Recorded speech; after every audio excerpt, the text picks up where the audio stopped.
ভ্রমণ পিপাসু বাঙালির কাছে সমুদ্র মানেই দীঘা। আর দীঘা গিয়ে দীঘার আশেপাশে একদিনে ঘুরে নেওয়া যায় এমন একটি সি বিচ শঙ্করপুর সমুদ্র সৈকত। পশ্চিমবঙ্গের অন্যতম সামুদ্রিক মৎস্য বন্দর এই শঙ্করপুর। ওল্ড দীঘা থেকে যার দূরত্ব মাত্র ৮ কিলোমিটার। এখানে পাবে ওল্ড ও নিউ দীঘার ভিড় ও কোলাহলমুক্ত নির্জন সমুদ্র সৈকতের সৌন্দর্য। সাথে আছে শঙ্করপুর মৎস্য বন্দর, যেখান থেকে বড় বড় ট্রলার ছাড়ে সমুদ্রে মাছ ধরার উদ্দেশ্যে। আজকের ভিডিওতে থাকছে দীঘা থেকে একদিনে কিভাবে শঙ্করপুরে আসবে, এখানে থাকতে চাইলে কোথায় থাকবে, এখানে এসে কি কি ঘুরে দেখবে, এখানে থাকা ও খাওয়ার খরচ কত, সে সম্পর্কে বিস্তারিত তথ্য।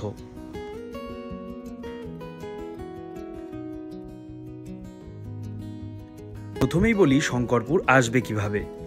যদি ওল্ড বা নিউ দীঘা থেকে তোমরা শঙ্করপুর আসতে চাও তাহলে একটা অটো রিজার্ভ করে নাও। অটোর ভাড়া পড়ে মোটামুটি 400 থেকে 500 টাকা। মেরিন ড্রাইভ রোড ধরে দীঘা থেকে শঙ্করপুরের দূরত্ব মাত্র 8 কিলোমিটার। আর সড়ক পথে কলকাতা থেকে শঙ্করপুরের দূরত্ব প্রায় 176 কিলোমিটার। ট্রেন ছাড়া তোমরা যদি এসি বা নন এসি বাসে কলকাতা থেকে শঙ্করপুরে পৌঁছতে চাও তাহলে 14 মাইল অথবা চাউলখোলা মোড়ে নেমে সেখান থেকে অটো বা টোটোতে শঙ্করপুর সমুদ্র সৈকতে পৌঁছে যেতে পারবে। হ্যালো বন্ধুরা, আমি দীপ। তোমরা দেখছো আমার চ্যানেল এক্সপ্লোর উইথ দীপ। তোমরা চ্যানেলে যারা নতুন তারা বিভিন্ন ভ্রমণ সংক্রান্ত ভিডিও ও প্রয়োজনীয় তথ্য পেতে এই চ্যানেলটি অবশ্যই সাবস্ক্রাইব করে রাখতে পারো।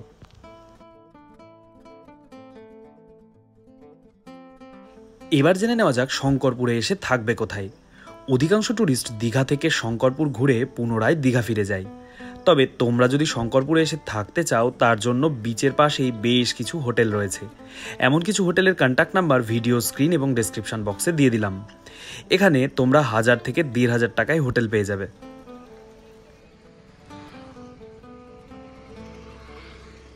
শঙ্করপুর এসে খাবে কোথায়?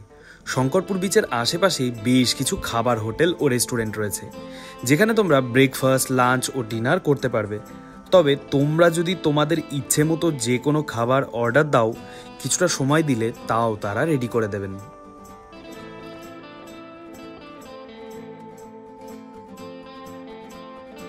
চলো এবার বলি শঙ্করপুর এসে কি কি দেখবে।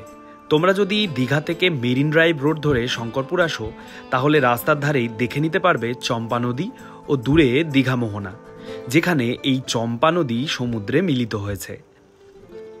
এরপর কিছু দূর এগিয়ে মাঝপথে দেখে নিতে পারো নায়েক আলীর মন্দির। একটা সুন্দর পরিবেশে এই মন্দিরে মা কালী পূজিত হন।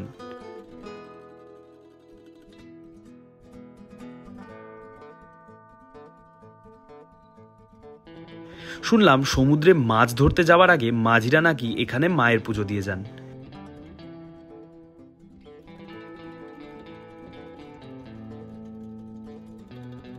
মন্দিরের পাশেই একটি ছোট্ট পার্কও রয়েছে।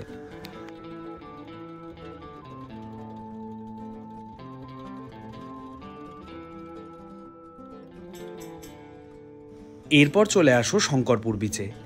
এখানে বিচটি বাঁধানো এবং ওয়েল ডেকোরেটেড একটি পার্কও রয়েছে।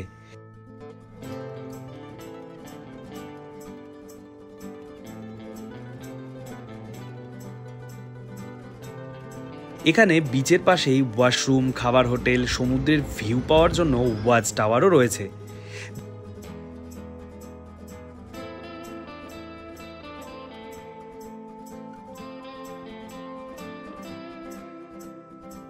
বিচের পাশেই ট্যুরিস্টদের বসার জন্য অনেক সিটিং অ্যারেঞ্জমেন্টও রয়েছে।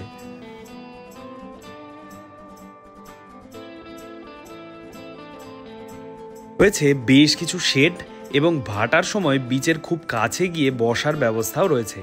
তবে জোয়ারের সময় কিন্তু এখানে স্রোত অনেক বেশি থাকায় বিচে নামতে পারবে না। ভাটার সময় বিচের নরম বালির ওপর দিয়ে হাঁটার আনন্দ নিতে পারবে। এখানে পার্কটি কিন্তু বেশ সাজানো গোছানো এবং বাচ্চাদের জন্য বেশ আকর্ষণীয়। ছোট ছোট অনেক খাবার যেমন ডাব, আইসক্রিম, চায়ের দোকানও এখানে পাবে। পার্কের মাঝখানে রয়েছে ডলফিন এবং বিশাল এক তিমির মূর্তি, আর তার সাথে পাথর দিয়ে তৈরি সামুদ্রিক ভূমিরূপ। ছবি তোলার জন্য এই জায়গাটি কিন্তু বেশ আকর্ষণীয়।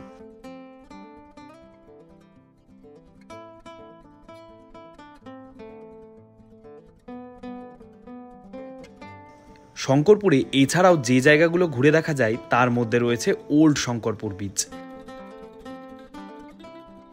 আগে শঙ্করপুর বিচ এখানে ছিল, তবে এখানে এখন পড়ে আছে শুধুমাত্র ভগ্নাবশেষ।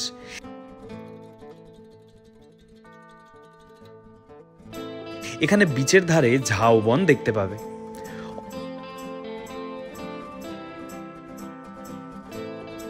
অনেকেই শঙ্করপুর এসে শঙ্করপুর যে জন্য বিখ্যাত এই মৎস্যবন্দর না দেখেই ফিরে যায়। এখান থেকে ফিশারম্যানরা ট্রলার করে সমুদ্রে মাছ শিকারে যান, প্রায় 7-8 দিন পর মাছ ধরে আবার ফিরে আসেন। আগে এই শঙ্করপুরেই বিশাল মাছের বাজার ছিল, এখান থেকে মাছ দেশের বিভিন্ন জায়গায় পৌঁছে যেত। তবে বর্তমানে এই মাছের বাজার সরিয়ে নিয়ে যাওয়া হয়েছে দীঘা মোহনায়। তাই এই মাছের ট্রলার ও মাঝিদের থেকে তাদের মাছ ধরতে যাওয়ার গল্পও শুনতে পারবে। দীঘার কোলাহল ও ঘিঞ্জি পরিবেশ থেকে একটু দূরে ফ্যামিলি অথবা প্রিয় মানুষের সাথে একটু নির্জনতায় সময় কাটাতে তাই শঙ্করপুরকে কিন্তু বেছে নিতেই পারো তোমার পছন্দের নির্জন সি বিচের ঠিকানায়। আজকের ভিডিও এই পর্যন্তই। আবার দেখা হবে নতুন কোনো ভিডিওতে। তবে ভিডিওটি ভালো লাগলে লাইক দিয়ে এবং কমেন্টে তোমার মতামত জানাতে একদম ভুলো না।